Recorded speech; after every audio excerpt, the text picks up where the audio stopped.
ओम श्री गुरुवे नमः। दिनांक 10 फरवरी 2024 से गुप्त नवरात्रि आरंभ हो रही है। गुप्त नवरात्रि में मुख्यतः 10 महाविद्याओं की साधना करना सर्वोत्तम एवं सिद्धिदायक होता है, परंतु 10 महाविद्याएं शक्ति के तीव्रतम रूप हैं एवं इनके मंत्रों का जप या अनुष्ठान बिना गुरु दीक्षा एवं गुरु मार्गदर्शन के नहीं किया जा सकता, अन्यथा लाभ की जगह हानि हो सकती है।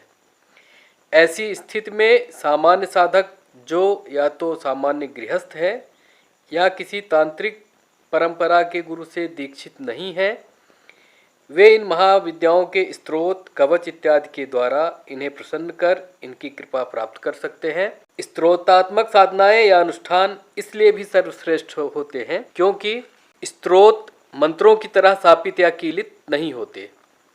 इस बार गुप्त नवरात्रि शनिवार से प्रारंभ हो रही है, जो महाकाली साधना हेतु अनुकूल दिवस है। इन सभी तथ्यों को दृष्टिगत रखते हुए मैं आप लोगों को जगत गुरु भगवत पाद आदि शंकराचार्य जी के द्वारा रचित श्री कालिका अष्टक स्तोत्र की साधना बतला रहा हूँ। यह अत्यंत दिव्य एवं सिद्ध स्तोत्र है, जिसके उच्चारण मात्र से ही हृदय प्रफुल्लित हो उठता है। इस स्तोत्र के पुरस्चरण एवं नित्य पाठ से सिद्धि के आकांक्षियों को अष्ट सिद्धियां प्राप्त होती हैं। धन के इच्छुक व्यक्तियों को प्रचुर मात्रा में धन प्राप्त होता है।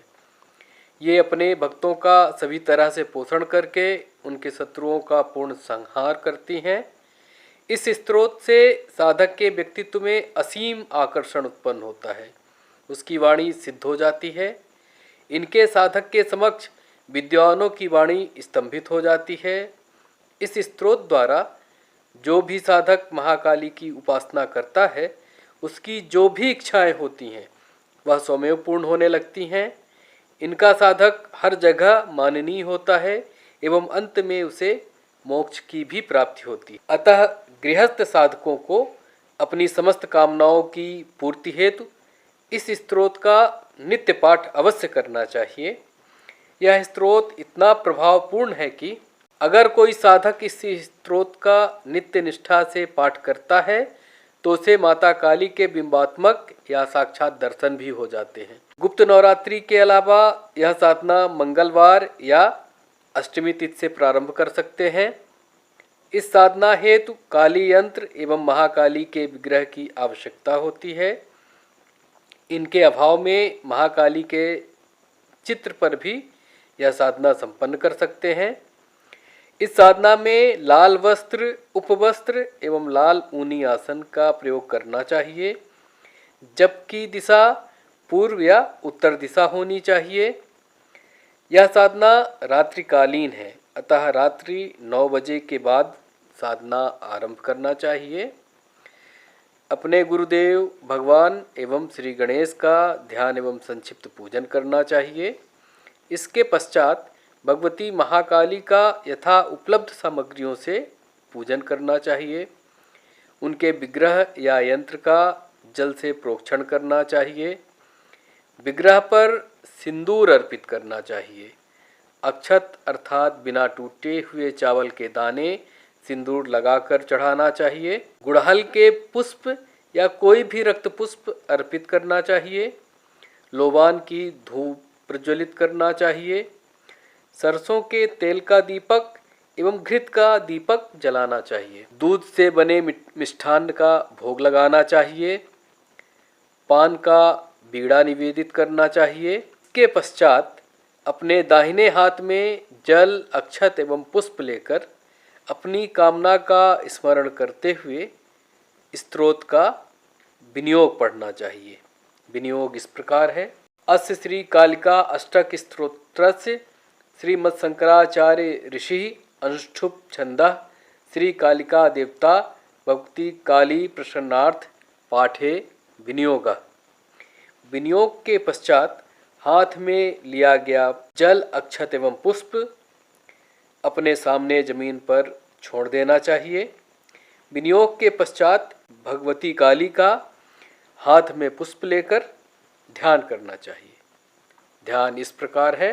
गलद रक्त मुंडावली कंठमाला महाघोर रावा सुदष्ट्रा कराला विवस्त्रा शमशानालया मुक्त केसी महाकाल कामाकुला कालिकेयम भुजे वाम युग्मे शिरो वशिम दधाना वरम दक्ष युग्मे अभयम वै तथैव सुमध्यापि तुंग स्तना भार नम्रा लसद रक्त सृक्य द्वयासु स्मिताश्य सौ द्वंद कर्णावतंसा सुकेसी लसत प्रेत पाणिम प्रयुक्त कांची सवाकार मंचाधिरूढ़ा शिवाभिश्चतुर्दिक्षु शब्दाय माना अभिरेजे।